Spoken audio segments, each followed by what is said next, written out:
अब हम ऑस्ट्रेलिया की ओर बढ़ते हैं।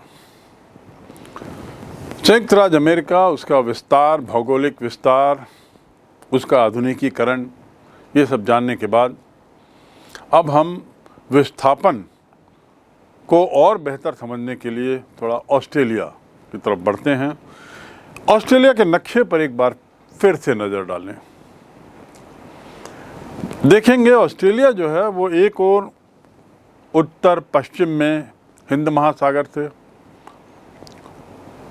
पूर्व में प्रशांत महासागर, दक्षिण में दक्षिण महासागर, उससे घिरा हुआ है। और ऑस्ट्रेलिया से थोड़ी दूर पर पूर्व में न्यूजीलैंड है। एकमात्र क्षेत्र जहां लोग रहते हैं जो ऑस्ट्रेलिया से इतना निकट है। और न्यूजीलैंड जो है वो बहुत सारे टापुओं का एक संगठन है। विश्व के नक्शे में आप देखिए तो ऑस्ट्रेलिया मुख्य भूमि से बिल्कुल अलग थलग दिखाई देता है।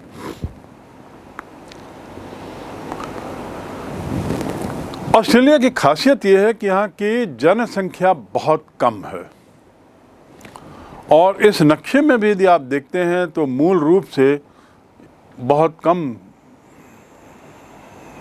प्रसिद्ध शहर हैं और अधिकतर इलाका आज भी बैरन है। ऐसा माना जाता है कि एक क्षेत्र ऐसा भी है जहां दो पुलिस थाने के बीच में की दूरी लगभग 800 किलोमीटर है। यानी 800 किलोमीटर तक वहाँ कोई पुलिस थाना नहीं है, अर्थात वहाँ कोई लोग रहते नहीं होंगे, इसीलिए इतनी दूरी रखी गई। इस नक्शे को समझने के बाद अब हम बढ़ते हैं इसके विस्थापन की प्रक्रिया को समझने के लिए।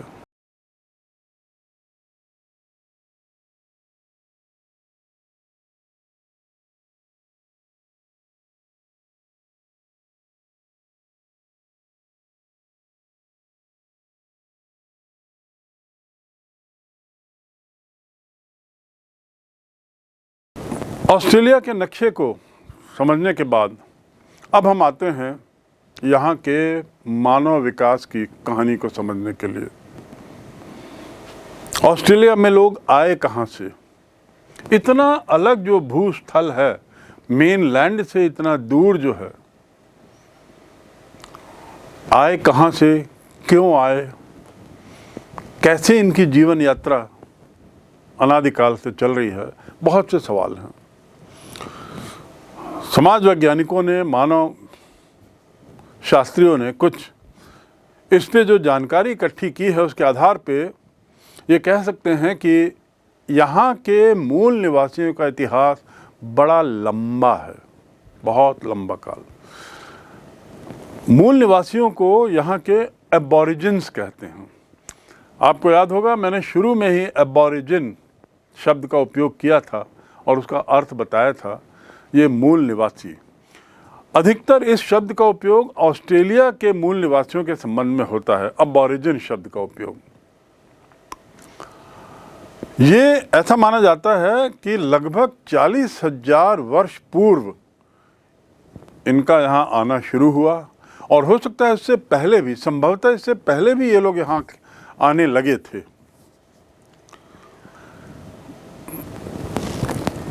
मानव विज्ञान शास्त्रियों का कहना है कि ये जो एबॉरिजिन्स थे ये उसी से लगी हुई एक भूमि है, एक भू सेतु, जिसे न्यू गिनी के नाम से जाना जाता है। इस न्यू गिनी क्षेत्र से इनका आना शुरू हुआ। मूल निवासियों की अपनी जो परंपराएं हैं उसके हिसाब से तो कहा जाए तो ये आए नहीं थे, ऑस्ट्रेलिया आए नहीं थे, बल्कि वहीं के थे। ये परंपरा के अनुसार कुल मिला के निष्कर्ष ये कि सबसे पूर्व आदि मानव की जो जानकारी है वह लगभग 40,000 वर्ष पूर्व या संभवतः उससे भी पहले की है, जो ऑस्ट्रेलिया में आ गए, ऑस्ट्रेलिया के हैं। ये लोग सेटलर नहीं थे, कहीं से आके बसे नहीं थे, इसलिए इनके लिए सेटलर शब्द का उपयोग करना गलत होगा। एबॉरिजिन्स 18वीं सदी यानी 1700 80-90 के दशक में ऑस्ट्रेलिया के मूल समुदायों की यदि हम बात करें तो करीब 350 से 700 समुदाय वहाँ थे, मूल निवासियों के। समुदाय एक तरीके के कबीले ही समझ लीजिए, जिनकी अपनी अपनी परंपराएं होंगी, अपनी अपनी भाषा होगी, अपना अपना जीवन शैली, रहन सहन होगा। इनकी संख्या कितनी थी? 350 से ऊपर, लगभग 700 के आसपास, इसके बीच। इनकी अपनी अपनी भाषाएं थीं, अपनी अपनी बोली थी। आज भी इनमें से करीब 200 भाषाएं बोली जाती हैं वहाँ के स्थानीय समुदाय द्वारा, वहाँ के मूल निवासियों द्वारा।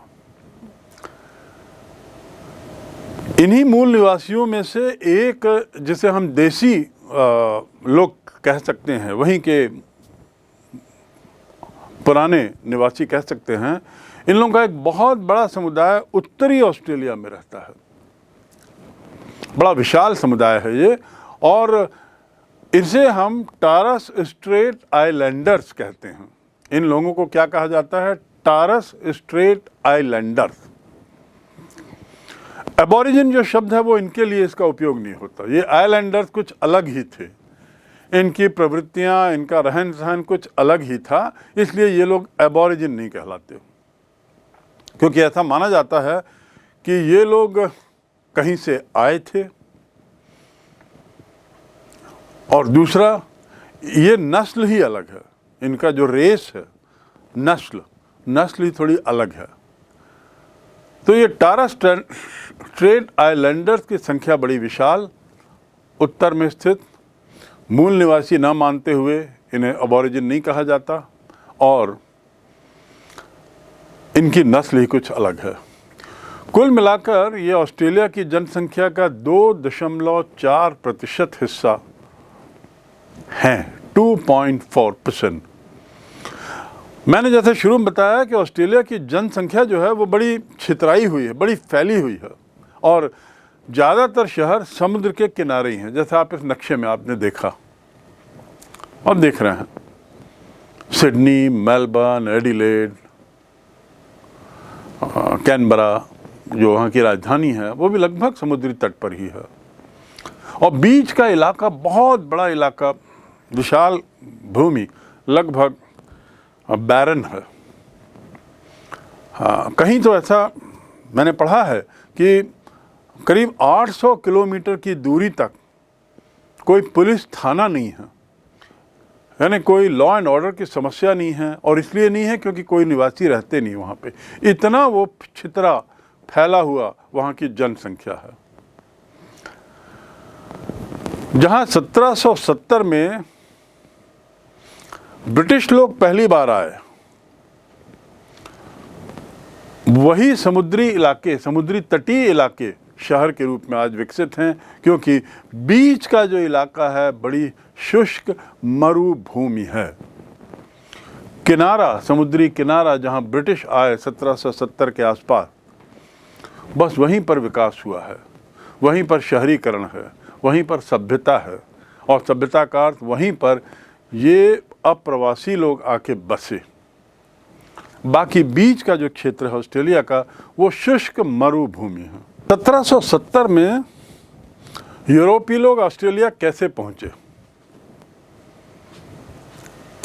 ऑस्ट्रेलिया में यूरोपीय मूल निवासियों और उन दोनों के बीच में जो आपसी संबंध है, उसका जो किस्सा है, जो ज़मीन के साथ जुड़ा हुआ है, वो किस्सा लगभग वैसे ही वैसा है जैसा अमेरिका का। अमेरिका के बारे में हमने जाना कि कैसे मूल निवासियों और यूरोपियनों के बीच में ज़मीन को लेकर एक तरीके से संबंध शुरू होता है, जो आगे बढ़ते बढ़ते बढ़ते एक कटुता का रूप लेता है। फिर कैसे मूल निवासी वंचित कर दिए जाते हैं ज़मीनी अधिकार से, आदि आदि। तो यहाँ की कहानी भी लगभग वैसी ही है। हालांकि इसकी शुरुआत 300 साल बाद हुई। मूल निवासियों के साथ हुई मुलाकात को लेकर कैप्टन कुक और उसके जत्थों की आरंभिक रिपोर्ट बड़ी महत्वपूर्ण है। कैप्टन कुक का जिक्र ऑस्ट्रेलिया के संबंध में बार बार आता है। कैप्टन कुक, जिसने समुद्री मार्ग से ये लंबी दूरी तय की थी। मूल निवासियों के साथ मुलाकात को लेकर इसकी जो रिपोर्ट्स हैं वो बहुत महत्वपूर्ण हैं, उत्साहपूर्ण हैं। यद्यपि बाद में इन लोगों का बड़ा दोस्ताना व्यवहार होने के बावजूद कैप्टन कुक की हत्या कर दी गई, और वो हत्या करने वाला वहां का एक मूल निवासी ही था। जो रिपोर्ट है उसमें स्पष्ट जेम्स कुक का, कैप्टन कुक का वृत्तांत स्पष्ट करता है कि बड़े दोस्ताना व्यवहार थे, वही जैसा अमेरिका में था। लेकिन दुर्भाग्य से किसी कारणवश एक मूल निवासी द्वारा कुक की हत्या कर दी जाती है। ये जो हत्या हुई ये हवाई में, ऑस्ट्रेलिया में नहीं। तब अंग्रेजों का रवैया मूल निवासियों के प्रति पूरी तरह से शत्रुता का हो गया। कैप्टन कुक की हत्या के बाद से रिश्तों में खटास आती है और शत्रुता की नज़र से मूल निवासियों को अंग्रेज़ों द्वारा देखा जाने लगा। इस तरह से एक घटना जो है, ये वाली घटना, औपनिवेशिक ताकतों द्वारा दूसरों के खिलाफ किए गए व्यवहार को साबित करने के लिए इस्तेमाल की गई। ये एक घटना इंग्लैंड द्वारा अपने से कमज़ोर जो उपनिवेश के लोग थे उन पर शोषण करने के लिए इस्तेमाल किए जाने लगी। ये उदाहरण बार बार दिया जाने लगा कि मूल निवासी जो हैं ये एक तरीके से हिंसक व्यवहार करते हैं, हिंसक व्यवहार किया है। तो अपने काउंटर हिंसक व्यवहार के औचित्य को सही साबित करने के लिए इस घटना का बार बार उपयोग किया जाने लगा, वर्णन किया जाने लगा। अर्थात कुक की हत्या के बाद अंग्रेज़ों ने अपने उपनिवेशों के मूल निवासियों के प्रति सद्भावना की बात तो दूर, मित्रता की बात तो दूर, अब शत्रुपूर्ण रवैया दृष्टिकोण अपना लिया। कैप्टन कुक की ये घटना इस मायने में बहुत महत्वपूर्ण है, बदलते संबंधों की शुरुआत को लेकर। संक्षिप्त में एक बार फिर यदि हम देखें तो 1606 में डच यात्रियों ने ऑस्ट्रेलिया को सबसे पहले देखा था। डच यानी हॉलैंड के लोग।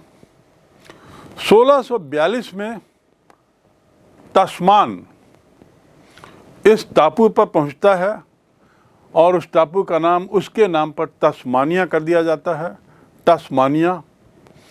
1770 में जेम्स कुक यहाँ की एक खाड़ी है जिसे बटनी खाड़ी कहते हैं, वहाँ पहुँचता है और उसका नाम देता है New South Wales. New South Wales का नामकरण, उस क्षेत्र का नामकरण जेम्स कुक के द्वारा होता है 1770 में। और 1788 में ब्रिटेन के दंडितों की बस्ती ऑस्ट्रेलिया में बसाई जाती है, जिसके फलस्वरूप वहाँ पर कुछ परिवर्तन आते हैं। ब्रिटेन में जिन लोगों को सज़ा दी गई उनकी बस्ती, आपको याद होगा औद्योगिक क्रांति की चर्चा करते हुए औद्योगिक क्रांति के अध्याय में एक विवरण आया था जिसमें बताया गया था कि कैसे मजदूरों ने बड़ी संख्या में विद्रोह किए और हिंसात्मक कदम उठाए थे, जिसकी प्रतिक्रिया स्वरूप अंग्रेज सरकार ने बहुत लोगों को गिरफ्तार किया था। 450 लोगों को देश निकाले की सज़ा देकर उन्होंने ऑस्ट्रेलिया भेज दिया था और 9 लोगों को फांसी की सज़ा दी थी। ये वही ऑस्ट्रेलिया है जहां 1788 में ये घटना के फलस्वरूप मजदूरों को देश निकाला दे दिया गया था। ये सब जानने के बाद हम देखें कि यूरोपियनों के आने के बाद ऑस्ट्रेलिया की स्थिति में क्या परिवर्तन आया। अब यूरोपियन आ गए। एक परिवर्तन तो हमने ये देखा कि दोस्ताना व्यवहार अब दुश्मनी, शत्रुता के व्यवहार में बदल गया। जेम्स कुक की घटना के बाद ऑस्ट्रेलिया का उपयोग देश निकाला की सज़ा देने के लिए मजदूरों को भेजा गया। आर्थिक रूप से क्या परिवर्तन आया? यूरोपीय बस्तियों के अधीन जो ऑस्ट्रेलिया का जो आर्थिक विकास है वो अमेरिका जैसा नहीं है। वहाँ पर कुछ और ही रवैया अपनाया गया।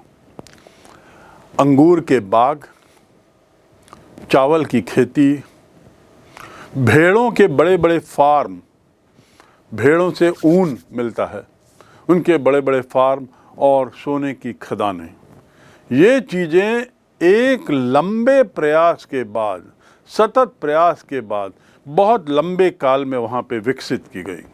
मैं दोहरा दूँ पुनः, अंगूरों के बाग, चावल की खेती, भेड़ों के बड़े बड़े फार्म हाउस और सोने की खदानें, बड़े लंबे काल में इसका विकास किया गया और इन्होंने ऑस्ट्रेलिया के संपन्नता की बुनियाद रखी। ये जो बातें हुई, यहाँ से ऑस्ट्रेलिया के विकास, ऑस्ट्रेलिया के आधुनिकीकरण, ऑस्ट्रेलिया के संपन्नता की बात शुरू होती है। 1911 में ऑस्ट्रेलिया की एक राजधानी बनाने की योजना चल रही थी। तब उसके लिए वूल व्हीट गोल्ड नाम का भी सुझाव दिया गया। अंततः उसका नाम रखा गया कैनबरा। वूल व्हीट गोल्ड, ये एक नाम राजधानी के लिए 1911 में प्रस्तावित था, पर अंत में उसका नाम कैनबरा रखा गया। कैनबरा का अर्थ है सभा स्थल। वहाँ की भाषा में कैनबरा, अंग्रेजी में नहीं, वहाँ की स्थानीय भाषा में कैनबरा का अर्थ है सभा स्थल, ऐसी जगह जहाँ सभा होती है। तो कैनबरा नाम वहीं से आया और वर्तमान में कैनबरा ऑस्ट्रेलिया की राजधानी है।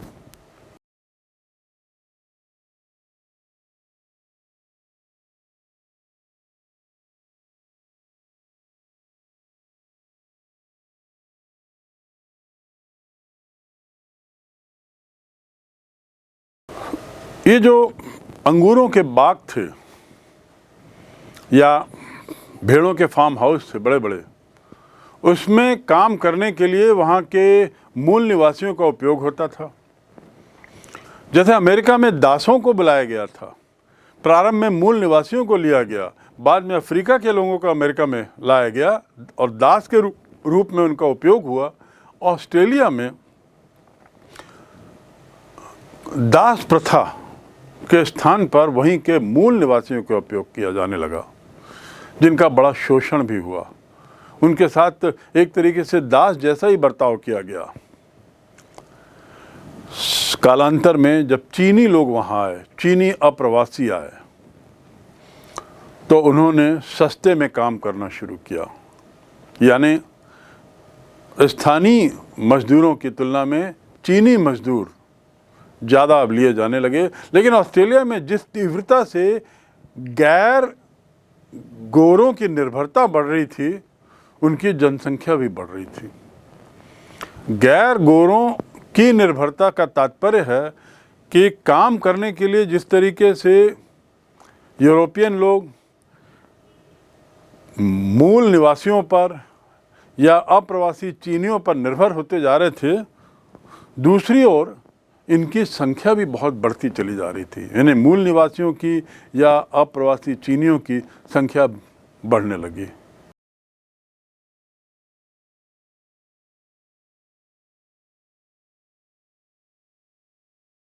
चीनियों की इस बढ़ती हुई जनसंख्या से चिंतित होकर अंततः वहाँ की सरकार ने चीनियों को प्रतिबंधित ही कर दिया, उन पर आने से रोक लगा दी, अप्रवासियों के आने से रोक लगा दी।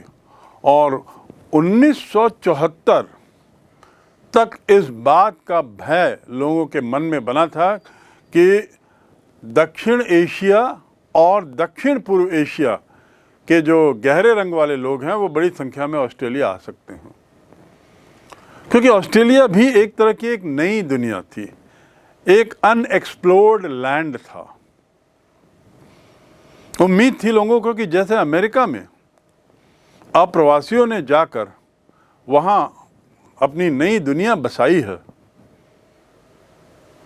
अपना विकास किया है आर्थिक, उसी तरह शायद ऑस्ट्रेलिया में भी ये संभव है। तो इसलिए 1974 तक ये शंका लगातार वहाँ के लोगों में बनी थी कि दक्षिण एशिया के लोग या दक्षिण पूर्व एशिया के लोग जो गहरे रंग के होते हैं, ये लोग शायद बड़ी संख्या में ऑस्ट्रेलिया पलायन कर जाएं, वहाँ पनाह लें। और इसीलिए गैर गोरों को बाहर रखने की नीति सरकार ने वहाँ बड़ी सख्ती से उस पर अमल किया। ये प्रतिक्रिया, किसकी प्रतिक्रिया? गैर गोरों की संख्या, बढ़ती हुई संख्या की प्रतिक्रिया। यूरोपीय लोग, जहाँ तक यूरोपियों की बात है, यूरोपीय लोगों के समय मूल निवासियों ने ऑस्ट्रेलिया में खतरे को नहीं देखा था, क्योंकि वे गोरे थे। जब तक यूरोपीय लोग आ रहे थे उनका स्वागत था, और स्वागत नहीं था तो कम से कम उनका कोई विरोध नहीं था, किसी तरह की खतरे की सोच नहीं थी। फिर भी 19वीं और 20वीं सदी के दरमियान अपनी जमीन खोने के चलते और यूरोपियनों के साथ हुई लड़ाई में लगभग 90% मूल निवासियों को अपनी जान गंवानी पड़ी थी। ब्राज़ील दक्षिण अमेरिका का विशाल देश, वहाँ पुर्तगाली कैदियों को बसाने का प्रयोग तब जाकर बंद किया था जब हिंसक बर्ताव ने मूल निवासियों के प्रति हिंसा पर उदारू कर दिया था। यही प्रतिक्रिया यहाँ हो रही थी। मैं फिर से दोहरा दूँ, ब्राज़ील में पुर्तगाल के कैदियों को बसाने का प्रयोग हुआ, और ये प्रयोग बाद में बंद इसलिए करना पड़ा क्योंकि ये हिंसा का रूप ले लिया। मूल निवासियों के प्रति हिंसा पर ये लोग उतारू हो गए थे। आखिर ये लोग कैदी के रूप में वहां बसाए गए थे, तो एक कॉम्प्लेक्स उनके मन में अलग से था ही। इसी उदाहरण को देखते हुए ऑस्ट्रेलिया के ज़्यादातर शुरुआती अंग्रेज इंग्लैंड से निर्वासित होकर आए थे, और जब उनकी सज़ा या दंड की मियाद पूरी हो गई तो उन्हें ब्रिटिश वापस न लौटने की शर्त में ऑस्ट्रेलिया में ही स्वतंत्र जीवन जीने की इजाज़त दे दी गई। दंड दिया गया मजदूरों को औद्योगिक क्रांति के दरमियान और उसके पूर्व में भी, और दंड स्वरूप उन्हें देश निकाला में ऑस्ट्रेलिया भेज दिया गया। लेकिन जब तक वे सज़ा याफ्ता थे, जब तक वे सज़ा पा रहे थे, तब तक वो कैदी की तरह थे। पर बाद में दंड का काल पूरा करने पर उन्हें इस बात की स्वतंत्रता दी गई कि वे ऑस्ट्रेलिया में ही बस सकते हैं, वहीं स्वतंत्र रूप से निवासी रह सकते हैं और स्वतंत्र जीवन जी सकते हैं। अपने क्षेत्र से इतने भिन्न इलाके में रहने के लिए उन्हें ज़मीन दी गई, खेती के लिए सामान दिया गया, और ज़मीन से मूल निवासियों को हटाने में कोई हिचक नहीं दिखाई। यानी यहाँ मूल निवासी किस लिए हटाए गए? ताकि वे जो लोग सज़ा के रूप में भेजे गए थे उनको यहाँ का स्थायी निवासी बनाने के लिए कुछ लोभ दिया जाए। यूरोपियनों की बात कर रहा हूँ। और उस लोभ के तहत उन्हें ज़मीन दी जाए, उपजाऊ ज़मीन जिसमें खेती हो सके। और खेती के लिए उपजाऊ ज़मीन कहाँ से दी जाए? इन्हीं मूल निवासियों से को बेदखल करके। तो इस प्रकार यहाँ पर स्थिति थोड़ी बदली हुई है। अमेरिका में दूसरी परिस्थितियों में मूल निवासियों को खदेड़ा गया। यहाँ पर मूल निवासियों को खदेड़ने का कारण था यूरोपियनों द्वारा दंडित लोगों को बसाए जाने के फलस्वरूप मूल निवासियों को उनकी ज़मीनों से खदेड़ा जाने लगा। और इसमें इन अंग्रेज़ों ने, इन यूरोपियनों ने कोई हिचक नहीं दिखाई। यहाँ पर यह सोचना जरूरी है कि आज जो देश अपने को इतना सभ्य कहते हैं, चाहे वो इंग्लैंड हो, चाहे अमेरिका हो या यूरोप के देश हों, ये देश जो आज अपने को सभ्य कहते हैं, आज से मात्र 200-300 वर्ष पूर्व के सारे घटनाक्रम बताते हैं कि ये कितने असभ्य थे। तो ये एक विचार मंथन, एक सोचने का मुद्दा भी है कि समय के साथ कैसे इन्होंने अपने को बदला है और आज अपने को ये सभ्य कहते हैं, और इनके सभ्यता की नींव कितनी निर्ममता में, कितने शोषण में डली। यदि औद्योगिकरण हुआ यूरोप का तो उसके पीछे कितना शोषण था, इसे हम औद्योगिक क्रांति के अध्याय में पढ़ चुके हैं। विस्थापन भी यही शोषण का परिणाम है। यदि आज गोरे लोग पूरी दुनिया में छाए हुए हैं और वहाँ उनका दबदबा है, तो उसके पीछे की कहानी यदि हम देखें तो हम पाएंगे कि ये लोग आज जो भी हैं, इसके पीछे 200-300 वर्ष का शोषण, मूल निवासियों के प्रति दुर्भावना रही है।